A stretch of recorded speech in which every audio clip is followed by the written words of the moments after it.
singularmente toda la vida pensé que la música era gratis. Yo como sé si mi obra la están explotando, la están utilizando, en verdad eso se protege, no se protege. Y muchas personas que están haciendo cosas grandísimas allá afuera no se atreven a dar un paso hacia la protección de los intangibles, en este caso de la música, y hasta lo terminan tomando por un hobby. ¿Tú cómo podrías explicarnos a todos qué es una regalía y por qué es tan importante para la industria? Las regalías pienso que es algo muy importante que debemos hablar, porque es lo que nos permite entender esto como un negocio. Como industria, hay alguien que es, si hablamos de fútbol, alguien que es el volante 10 de la industria, que es el compositor. El compositor es la pieza clave de la industria musical. Sin compositor no hay nada. Yo como sé dónde se está utilizando mi obra, quién está utilizando mi obra y entre otras cosas, quién se encarga. Si yo quisiera afiliarme a Psycho, ¿qué necesito hacer? Yo pienso que el due list de todo artista emergente empieza por unos 5 pasos muy importantes. Sí, en verdad está esa composición que yo hago, esa grabación que yo hago, esa interpretación que yo hago, es algo a la cual yo le invierto dinero, yo le invierto mi tiempo, claro. Está mi ingenio allí. Entonces, por supuesto, tiene que ser un producto que tenga una retribución, y qué bueno que el sistema ahora funcione de esa forma. Entonces, no hay artista bueno, no hay proyecto que se desarrolle sin un manager que hable por él y sin un abogado que lo defienda. Es que con todo este proceso de digitalización de la industria musical, nunca antes la industria de la música había sido tan rentable como lo está haciendo ahora. Hola a todos y bienvenidos a este primer episodio de Mentes Registradas, podcast de propiedad intelectual, en donde, les enseñamos cómo las creaciones de su intelecto, de su ingenio, pueden llevar a su negocio hacia el próximo nivel. Para este primer capítulo quise empezar hablando de música. Música porque siento que es algo que nos une a todos, todos conocemos. Y para ello traje a alguien que yo sé que es experto, buenísimo, y sé que nos va a ayudar un poco a hablar de este tema de las regalías. Regalías que, si se piensa, hay cierto escepticismo hacia algunos intangibles, pero que detrás de cada vez que le damos play a nuestra canción favorita, hay alguien que tiene que cobrar un derecho, que se le debe reconocer y que, por supuesto, hace que este negocio sea algo que sea rentable. Juvenal, gracias por estar aquí. Gracias en verdad por venir. Sabes que lo estuvimos programando un poco de tiempo, pero en verdad muchas gracias. Gracias, Pedro. Gracias por la invitación. Y nada, aquí estamos para hablar de derecho, de cositas interesantes y de tópicos que van a dar mucho de qué hablar. Fíjate que tú lo sabes, que te mencioné el tema de las regalías. Es porque precisamente cuando uno habla de propiedad intelectual hay cierto escepticismo hacia los intangibles, como es algo que no palpo, yo como sé si mi obra la están explotando, la están utilizando, en verdad eso se protege, no se protege.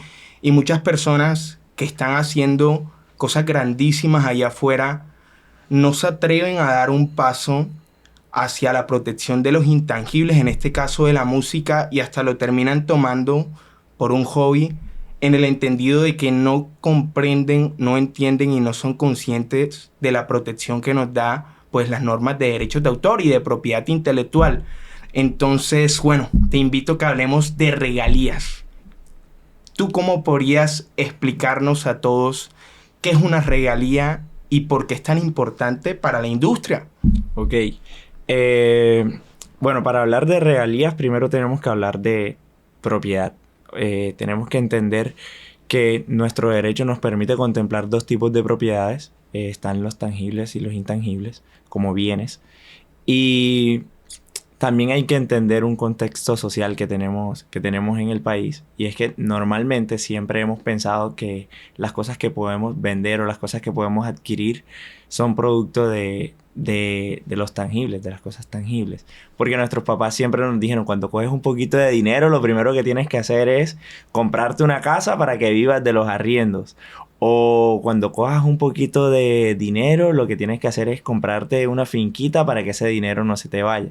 Nunca te dijeron invierte en bitcoins o nunca te dijeron invierte en música, En tu en una marca, película o en una claro. marca.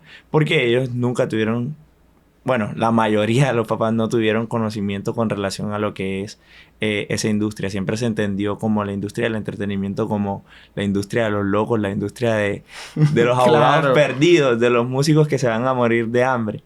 Entonces, las regalías pienso que es algo muy importante que debemos hablar porque es lo que nos permite entender esto como un negocio. Y fíjate que yo creo que precisamente hablando de la industria musical, no sé si te pasó a ti, pero yo crecí en la época de Ares, Ujú. en donde uno pues adquiría la música de una forma gratuita. Tú sencillamente, yo singularmente toda la vida pensé que la música era gratis, Ok. que de eso pues no había que pagarse nada. Y eso pues ya cuando uno crece se da cuenta que esa piratería, porque es una piratería, termina afectando directamente a los autores, a que precisamente son los compositores, a los intérpretes, a la industria en general, y es lo que, como tú lo acabas de decir, genera ese escepticismo de, no, por eso es que ellos son los diferentes, los que están perdidos, los locos, porque es que esto no es un negocio, el Claro. negocio es la casa, la propiedad, pero no, afortunadamente yo creo que con esta conversación explicaremos cómo se maneja la industria, cómo ha evolucionado tanto y bueno, todo para entender que hoy es un negocio, hoy en verdad es un proyecto, la música no solo tiene que tomarse como algo que yo hago por vocación, por mi hobby, sino que también puedo vivir de ello y bueno, se han desarrollado muchas diferentes compañías, empresas en virtud de ello. Entonces, bueno, en primer lugar, se me ocurre preguntarte,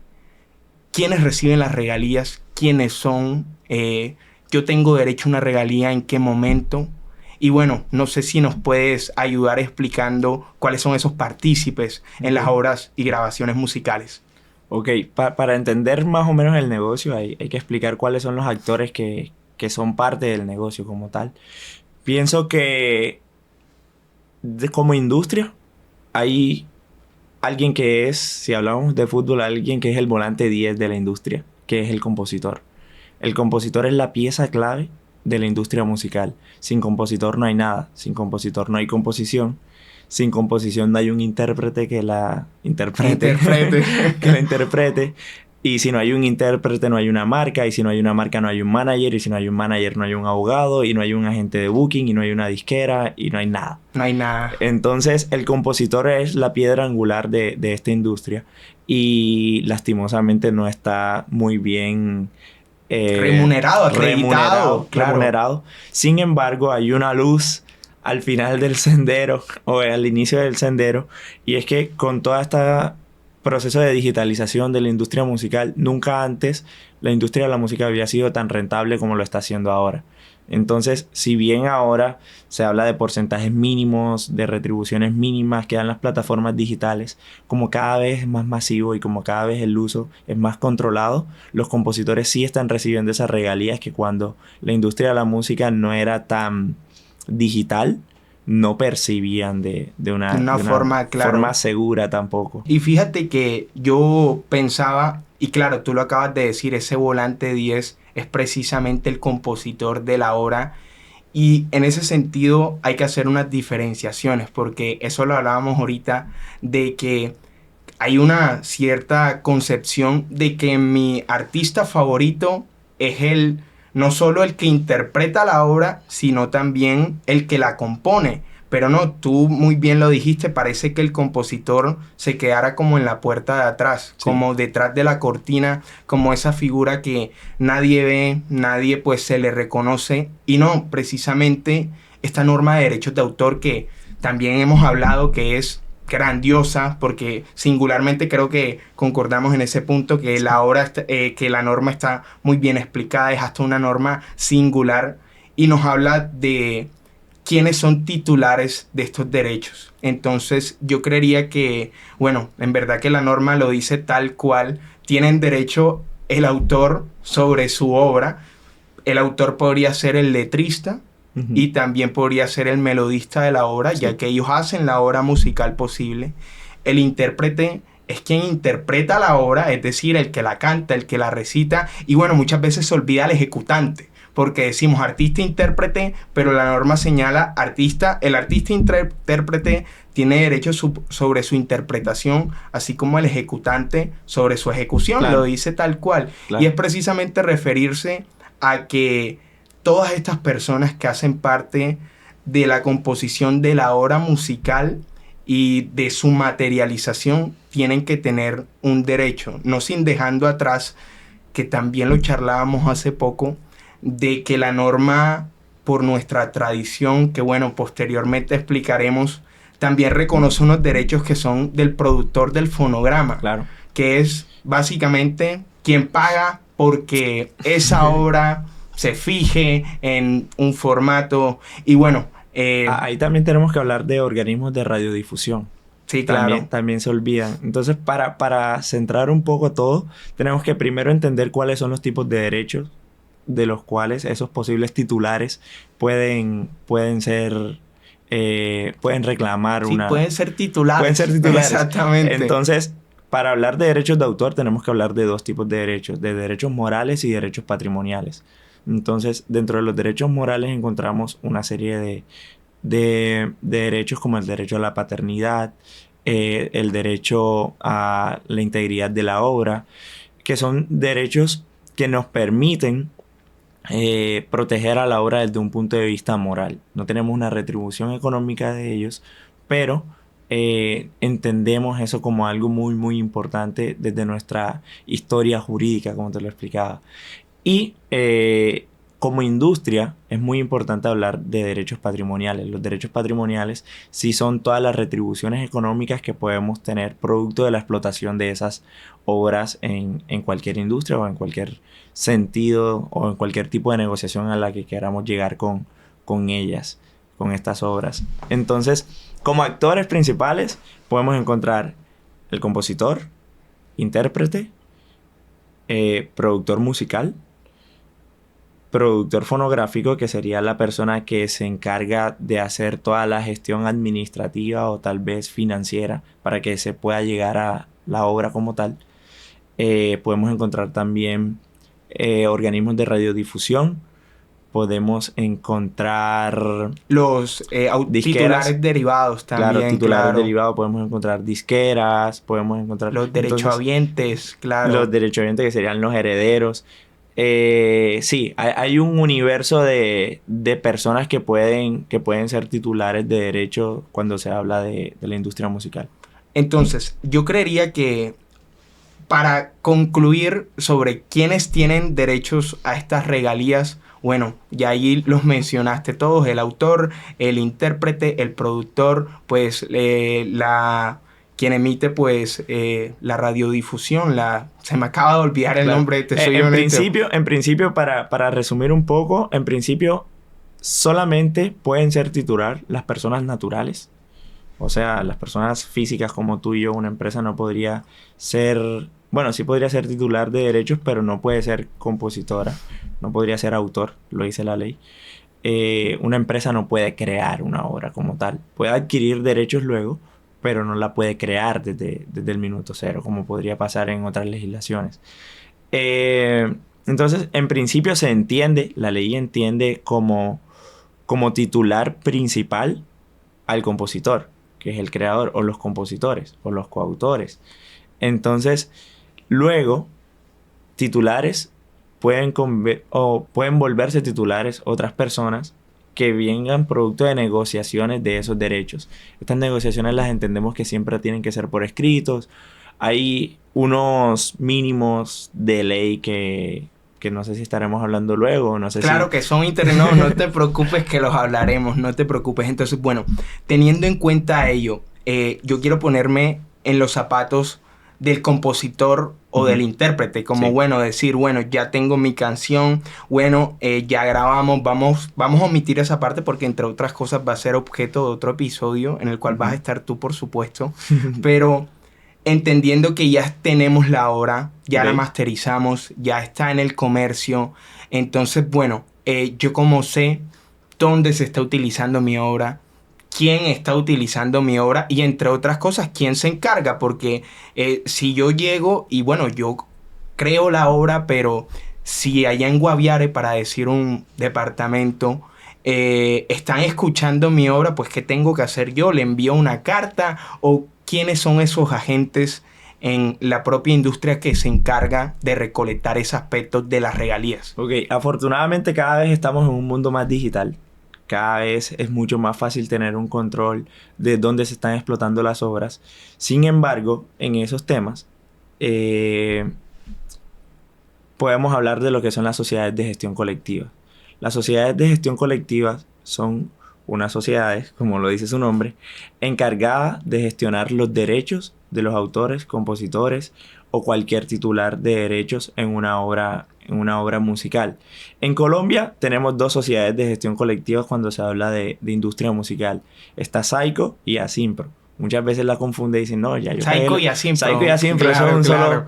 un solo camión, un solo tren. Sí, sí. Entonces, son dos sociedades de gestión colectiva totalmente diferentes, que van de la mano, hacen gestiones de la mano, pero son diferentes, con representantes diferentes, recaudan derechos diferentes, pero son las encargadas de recaudar todos esos derechos de las obras cuando tienen una comunicación pública.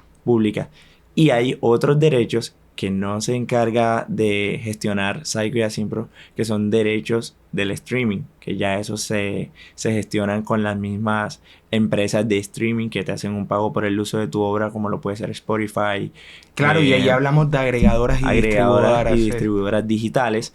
Y también tenemos que hablar de editoras, que son las encargadas de recaudar esos derechos como compositor en las plataformas digitales. Entonces, todo lo que suena en radio, establecimientos abiertos al público, conciertos, venues, discotecas, tiendas, un bucecito, un hotel, Saico y Asimpro en Colombia. Y tú dices, ok, ¿y si yo estoy sonando en Pakistán? Claro. ¿Cómo sé quién me paga las regalías de Pakistán? También te las paga Saico y también te las paga Asimpro. Y tú dices, sí, pero ellos tienen oficina en Kazajistán. Obviamente no, porque eso tendría unos costos operativos muy grandes, pero hay algo que se llama convenios de reciprocidad. Esos convenios de reciprocidad son alianzas que tienen las sociedades de gestión colectiva de tu país con otras sociedades de gestión colectiva de otro país, en las cuales se encarga de cobrar los derechos de los asociados de esos países que tengan una explotación en Colombia, y la otra sociedad se encarga de cobrar los derechos de los asociados de Saico que tengan una explotación en otro país. Entonces, las obras de Disney sí están representadas en Colombia por Saico y Asimpro.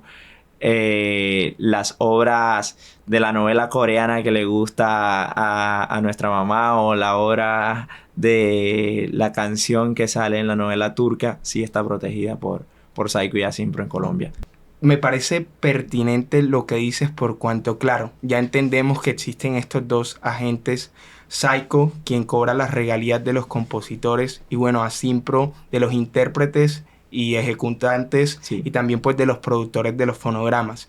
Yo, como te digo, esto es ponernos en los zapatos de las partes. Si yo quisiera afiliarme a Saico, ¿qué necesito hacer? Es decir, yo como compositor, bueno, escribí mi canción, me puse de acuerdo contigo, compusimos la melodía, eso lo dejamos en un escrito que posteriormente hablaremos, pero bueno, ¿desde qué momento esa explotación me empieza a dar? Es decir, yo que guardo esa composición debajo de mi cama y ya enseguida voy a tener el dinero de las regalías, ¿cómo me afilio yo a una de esas sociedades? Ok, hay una carta, un formulario de afiliación, como si tú quisieras entrar a cualquier club de Barranquilla o de Cartagena.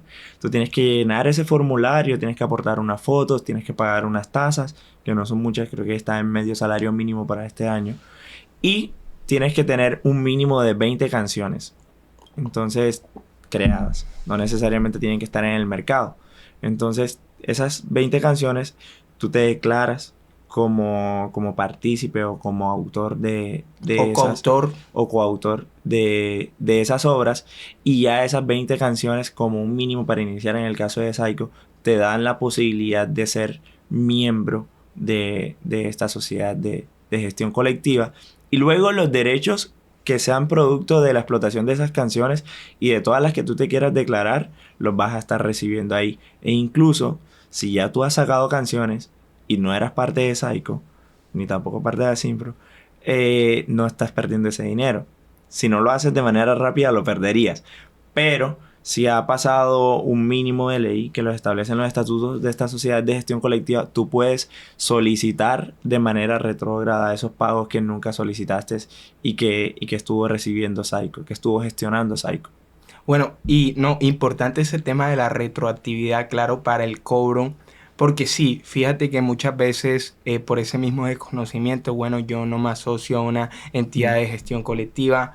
Y bueno, quiero también entrar a un punto y es hablar de qué formas puedo yo explotar la obra, porque yo creo que con este tema de la digitalización hay como cierta concepción de que, bueno, yo nada más recibo mis regalías es por parte de lo que se escuche en Spotify y pues no es así. En verdad que tenemos los derechos de reproducción gráfica sobre las obras musicales, los derechos de sincronización, y es básicamente cuando mi obra suena en un comercial o suena en una serie de televisión, en una novela. Tenemos también pues esos derechos de comunicación pública que mencionaste, y es decir, cuando suene en un bar, en una discoteca, en un establecimiento de comercio. Inclusive eso ha avanzado tanto que ya hay muchas sentencias de la Dirección Nacional de Derechos de Autor. Yo ayer vi una de que a las empresas de transporte, como, bueno, la comunicación pública básicamente es una explotación de la obra hacia un público, sí, hacia un grupo de personas. Entonces, allí podemos imaginar en qué tantos escenarios puede explotarse la obra, como lo son hoteles, bares, peluquerías, y todo eso se encarga pues precisamente estas entidades de recolectarlo y pues de claramente administrarlo. Entonces, bueno, yo creería que una primera conclusión que podríamos sacar es, bueno, si me voy a meter en esto, tengo que estar en una entidad de gestión colectiva. Claro, claro. Yo pienso que el DULIS de todo artista emergente empieza por unos 5 pasos muy importantes. Primero, considero que tiene que hacer registro ante la Dirección Nacional de Derechos de Autor de todas las obras que tenga creadas. Todas, absolutamente todas. Si bien la protección de las obras, es algo que no hemos hablado, parte desde el momento de su creación, es muy importante que tú las tengas registradas ante la Dirección Nacional de Derechos de Autor, porque en caso de un posible litigio con otra persona sobre la autoría, sobre la titularidad de esos derechos, tú tendrías la prueba reina del proceso que te declararía como titular de ese derecho. Entonces, el registro es fundamental. Ese es el paso número 1. Paso número 2, registro de marca. La marca es prácticamente todo en un artista emergente. Es el factor diferencial, la marca es un intangible que te da un posicionamiento en el mercado, la marca luego te puede ayudar con la realización del merchandising, la marca lo es todo para un artista emergente prácticamente. Incluso la marca puede llegar a ser igual o más importante que la música que estás sacando. Hay artistas que tú los reconoces por el concepto que tienen y no te sabes ni una canción de ellos. Entonces, en un mundo de tanta virtualidad, de tanto TikTok, de tanto Instagram, la marca es disruptiva. Es esencial. Los colores. Yo te digo un color, te digo Fate, y ya tú sabes qué color es sin decirlo. Claro, ya yo lo pienso enseguida. Lo asocio, claro. Lo asocias de una. Entonces, la marca sería el segundo punto importante. El tercer punto importante sería el contrato con distribuidoras digital. En estos momentos, si tú no estás en internet, no eres nadie. Entonces, tienes que estar en una distribuidora digital sí o sí, que es la empresa encargada de ponerte en todas estas plataformas y de cobrar los dineros de estas plataformas. Tienes que estar en una sociedad de gestión colectiva, porque si bien no estás en internet, la música está en todos lados. Estás en el bus que te montas, estás en el restaurante donde comes, está en todos lados. Entonces tienes que estar en la sociedad de gestión colectiva de tu preferencia. No necesariamente por ser colombiano, tienes que estar en Psycho. Tú puedes ser colombiano y estar en la Sociedad de Gestión Colectiva de los Estados Unidos si quieres. El problema es que ya ahí vienen unas cuestiones tributarias donde te van a estar cobrando el cambio a la moneda, donde te van a cobrar el porcentaje de la Sociedad de Gestión Colectiva de allá y ellos luego le pagan a Psycho y luego Psycho te paga a ti y te termina a ti llegando, no sé, un 30% Claro, de lo que te podría... Exactamente. Claro, de todo el 70% que te podría dar Psycho acá. Entonces, eso tiene que estar bien estructurado. Y en el punto 5, rodearte de un equipo de trabajo. No hay artista bueno, no hay proyecto que se desarrolle sin un manager que hable por él y sin un abogado que lo defienda. Entonces, yo pienso que ese es el top 5 que tiene que tener un artista emergente.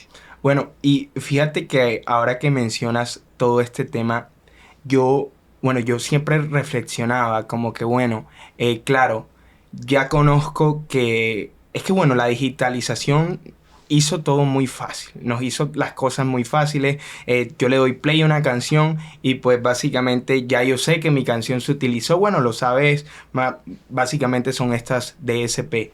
Pero hay otro punto que a mí me parece bastante importante y es entender que no únicamente me puedo desprender de lo que estoy haciendo, es decir, de que yo tengo mi composición y la dejo allí, ya estoy afiliado en Psycho y me voy para mi casa tranquilo y ya no hago más nada, sino en verdad ser un partícipe activo en lo que vendría siendo la industria, es decir, no únicamente velar porque claro, ya compuse, ya me desprendo, sino que como bien lo estás diciendo, tener esa posición activa y rodearme de esa gente que me puede, pues, dar muchísimas cosas. Ahora bien, también es entender que, por lo menos, ahora que hablábamos de precisamente Psycho, hay cierta tendencia, y como bien lo mencionaste, no, es que yo me quiero afiliar a BMI y a ASCAP porque es que ellos son de Estados Unidos y ellos seguramente lo harán mejor, pero no necesariamente. Yo creo que Psycho hace un buen trabajo para nuestros autores, asimismo pues a Simpro,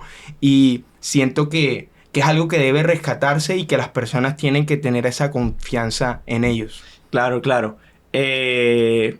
Mi abuelita lo decía, indio en tu casa, así sea sin nada. Entonces, yo pienso que la comunicación, desde mi experiencia como abogado en la industria musical, la comunicación que puede tener un artista emergente o incluso un artista consolidado con un miembro de una sociedad de gestión colectiva de los Estados Unidos no va a ser la comunicación que va a tener con un miembro de Psycho. La posibilidad que tú tienes, si tú vives en Colombia, tú cantas música colombiana, tienes seguidores colombianos, ¿qué haces en BMI? Claro. ¿Qué haces en ASCAP? O sea, ASCAP está cobrando un dinero que está en Colombia, se lo llevan a Estados Unidos, pagas impuestos en Estados Unidos, te quitan el porcentaje de ASCAP, de administración, que es un porcentaje del 20% si no estoy mal, mandan ese dinero a Psycho, pierdes dinero en la transferencia de monedas, en el cambio de las monedas, luego Psycho cobra su porcentaje, porque ese dinero no te lo manda ASCA directamente, ese dinero te lo manda por medio de la sociedad, Psycho. Claro. Psycho cobra su porcentaje y te termina llegando a ti un 40% de los $10 que se habían llevado. Entonces es algo que no se habla desde el desconocimiento de la industria, y por más que tú tengas la confianza depositada en una sociedad de gestión colectiva americana, no es rentable para ningún proyecto, desde mi punto de vista. Y fíjate, Juvenal, que ahora que, entendemos que quienes hacen ese recaudo, yo creo que muchas cosas que, inclusive te comentaba que no hay conocimiento, no hay mucha literatura por lo menos, y inclusive hasta en internet, yo me acuerdo que yo hacía una búsqueda exhaustiva de, entendiendo que a mí me hacen el pago de mi obra, es por el uso que tenga, cómo estas sociedades pueden básicamente saber cuántas veces se utilizó mi obra, si la utilizaron en un bar, si la utilizaron en un establecimiento, si inclusive la utilizaron en un concierto, cómo se hace ese recaudo, cómo a mí me pagan por ello. Cada vez es mejor. Cada vez la tecnología nos está permitiendo tener un control sobre el uso de la comunicación pública de las obras. Cada vez las sociedades de gestión colectiva como Saico y como Asimpro tienen un esquema mucho más grande para tener ese control. Por ejemplo, cuando se trata de organismos de radiodifusión, o sea, cuando tu canción suena en radio, todas las radios, no importa cuál sea, tienen que pagar un porcentaje por el uso de obras protegidas por derecho de autor a Simpro, y también tienen que pasar una planilla de uso. Entonces, en esa planilla están todas las obras que ellos utilizaron en su programación musical. En el caso de los conciertos, el empresario, que es el encargado de comunicar obras al público, o es el responsable del pago por esa comunicación a Saico y también a Simpro en caso de que sea música en vivo, también tiene que pasar una parrilla o una planilla de cuáles son las canciones que va a utilizar o que utilizaron en esa presentación musical o en ese concierto. Los hoteles también tienen que tener esa planilla de uso, y técnicamente los establecimientos de comercio como lo son los restaurantes, los hoteles, las peluquerías, claro, también tienen que tener los ese buses control. Sin embargo, todo ese recaudo y esas cuotas de pagos, porque eso no es un impuesto, son productos de una negociación a la cual tú tienes que llegar. Ahí se valoran muchas cosas. Se valora la frecuencia del uso de las obras, se valora el alcance que tiene ese uso. No es lo mismo hacer un concierto para 100 personas que hacer un concierto para 3.000 personas o 5.000 personas en un estadio. Entonces, dependiendo de cómo va a ser ese uso, se fijan unas tarifas en específicos para el recaudo. Y es que, exacto, no es algo tan simple como que, bueno, yo tengo un establecimiento en donde escuchamos rock, uh-huh, y yo hago pues hoy un evento en vivo donde traigo una banda y pues bueno, que ellos toquen lo que quieran, allí no pasa nada. No, en verdad, claro, las mismas sociedades de gestión colectiva tienen en cuenta todos esos aspectos que acabas de mencionar. Bueno, qué tan grande va a ser el establecimiento, cuántas personas, claro, van a asistir, qué canciones van a tocar, y todo eso termina siendo... Si la entrada es gratuita o si la entrada es remunerada. Claro. Remunerada, porque uno de los grandes errores de los empresarios dicen, no, ¿cómo voy a pagar si este concierto no es pago? Esto es un concierto gratis. Entonces, el hecho de tener una comunicación al público, no importa si es un concierto gratuito, hay otras actividades económicas que se pueden estar realizando en el mismo que van a estar apalancadas de un uso de obras protegidas por derecho de autor. O lo puede ser, por ejemplo, un posicionamiento de marca. Tú puedes hacer un lanzamiento de una marca, la estás posicionando, estás reproduciendo obras protegidas por derecho de autor, no estás cobrando por la entrada, ni por escuchar música tampoco estás cobrando, pero tu marca se está viendo beneficiada por ese uso.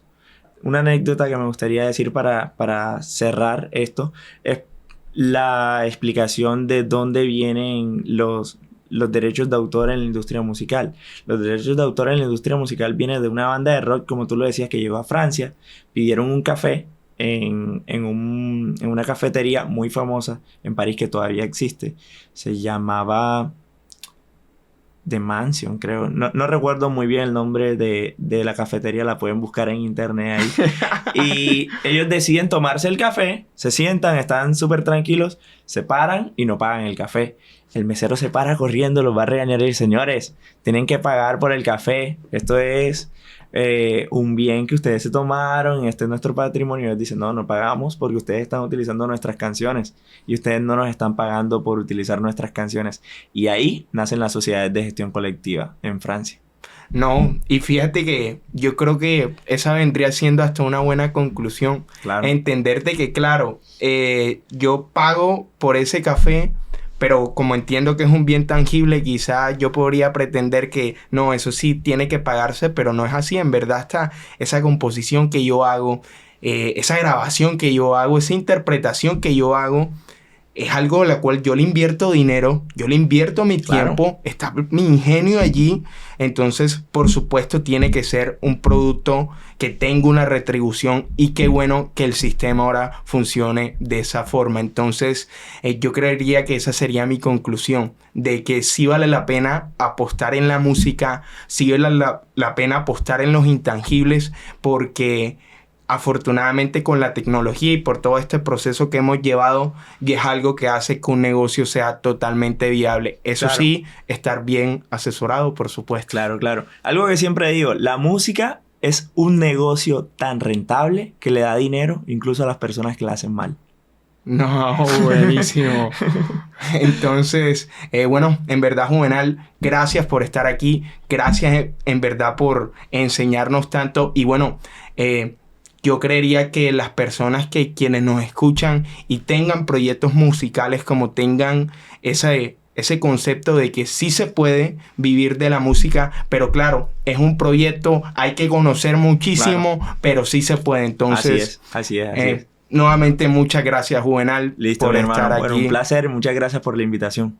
Bueno, aquí pondré el Instagram de Juvenal para que lo sigan en sus redes. Hace un contenido buenísimo. Gracias a quienes nos colaboran, que son pues los productores de BBG Records, haciendo todo esto posible.